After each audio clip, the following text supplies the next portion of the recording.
Stay big. 20 seconds. Explode out the hole. I'm with you. Come on. Get there. Come on. Today so far, I've had 8 servings of egg whites, which is like a cup and a half. And then since I came in here earlier today, I went ahead and have some carbs. So I had like a cup of carbs, so like 158 grams or so. That's what I've had so far. I low-key have always kind of like been interested in it, just like looking at it from a fan perspective. I always thought it was like interesting.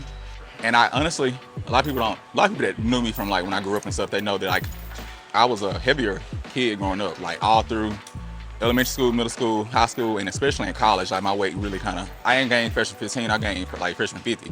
And so even during that time, like I would be like amazed at people who were able to kind of like transition and transform their bodies. I kind of got in shape myself and just kind of like lost weight. And so that was like my start to kind of getting into it. Then kind of fast forward to when I moved to Atlanta, I started training here at Titans. And Matt was like the first trainer I ever like really worked with. I could tell that he knew what he was doing, knew what he was talking about, and I didn't know necessarily that Titans was a known like gym for people who compete. So a lot of people in here would be thinking that that Matt was getting me ready for a show, and I'm like, nah, like I'll never do it. And then just kind of me and Matt kind of just started training like as if I was gonna do a show. And that's really what kind of started it. I'm already going through the motions of like getting my body to look like I'm gonna do a show. Why not just take the next step and actually do a show? They got me doing 7 days of cardio, 7 days in jail. But it's like 7 days, 55 minutes minimum, and I'm pretty much just doing stairs at this point. Some days I'll accompany it with walking, some HIIT on the spin bike, but when I'm not doing the walking or spin bike, it's still 55 minute stairs.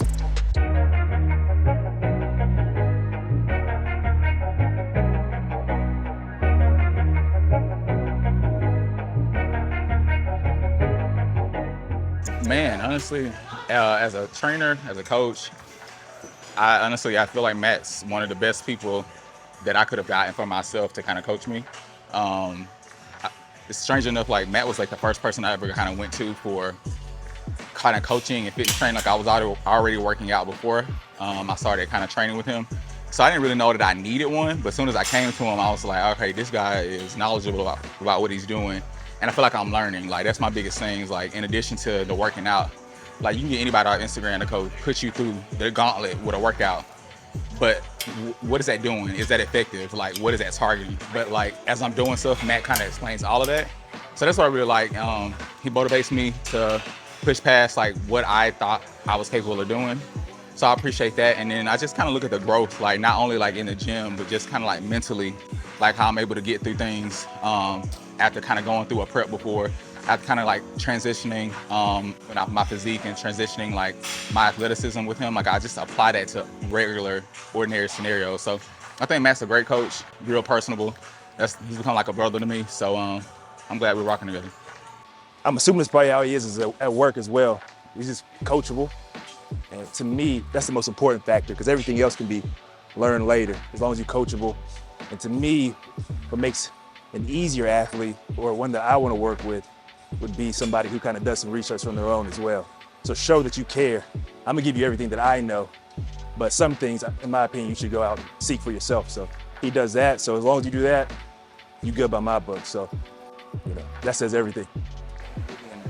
You're gonna be in there. All right, this one's gonna be a drop set, so get your mind right. Squeeze, squeeze. Don't let it take you down, you take it down. Yep, keep rocking. Come on, 6, 7, forward. Yep, here we go. Let's go. Last one. To me, Ms. Physique, I think it's a division. It's really a division that was made to bring in others who traditionally wouldn't have been into bodybuilding because bodybuilding was looked at as such a freak sport. So it enabled a lot of kids, particularly young boys, to kind of be a little thinner and get into it. So it's a V taper. That's the number one thing for Ms. Physique is having bigger shoulders, wide shoulders, and the smallest waist possible. So if your waist isn't small, you have to get your lats bigger and your shoulders bigger. That's the main thing for me. And I like it because it's grown the sport more than ever. So at the show, it's going to be mostly bikini and men's physique, any local show. So anything that grows bodybuilding, I think should be a positive. So Even from me just kind of like getting into it with Matt, and then now I'm like, researching and looking at like old videos of like men's physique when it first came out. It's really, like you said, it's kind of just like a subset of bodybuilding. It's like you have bodybuilding and you have the different categories within it, and men's physique is just a different division within bodybuilding. And like you said, it's like you don't have to be the biggest person, but like you're still bringing that same kind of discipline to the sport. Like you're still dieting, you're still doing your nutrition, you're still working out, and then you want your body, you want your physique to match your criteria.